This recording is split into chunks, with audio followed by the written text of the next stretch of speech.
নমস্কার, মৌবনী ক্রিয়েশনের তরফ থেকে আমি মৌ। আজকে দেখাবো আপনাদের একটা ভীষণ হ্যান্ড পেন্টেড তসরের ভীষণ সুন্দর একটা কালেকশান।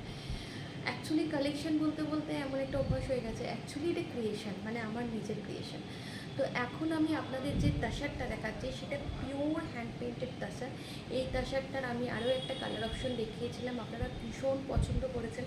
এবং এই মানে শাড়িটার পার্টিকুলার এই ডিজাইনটার আমার প্রত্যেকবার প্রচুর রিপিট বুকিং আসে। তো আপনাদের জন্য এই শাড়িটার একটা সুন্দর করে ছোট্ট ভিডিও করে দিলাম। এই হচ্ছে পুরো শাড়িটা, এটা হচ্ছে শাড়ির পুরো লোয়ার পার্ট, পুরো এই পেন্টিংভাবে যাবে, পেন্টিংটা পুরো শাড়িটা সমানভাবে। আর এটা হচ্ছে শাড়ির আঁচলটা, যেটা অসম্ভব সুন্দর একটা পেন্টিং করা হয়েছে, ঠিক আছে, উইদাউট ফিগার মোটিভ। পুরো শাড়িটা এত সুন্দর করে পুরো পেন্টিং করা হয়েছে, ঠিক ক্যানভাসের মতো করে পুরো শাড়িটাকে সাজানো হয়েছে। অল ওভার শাড়িটা এরকম সুন্দর করে যাবে, যার পছন্দ হবে বুকিং করবে।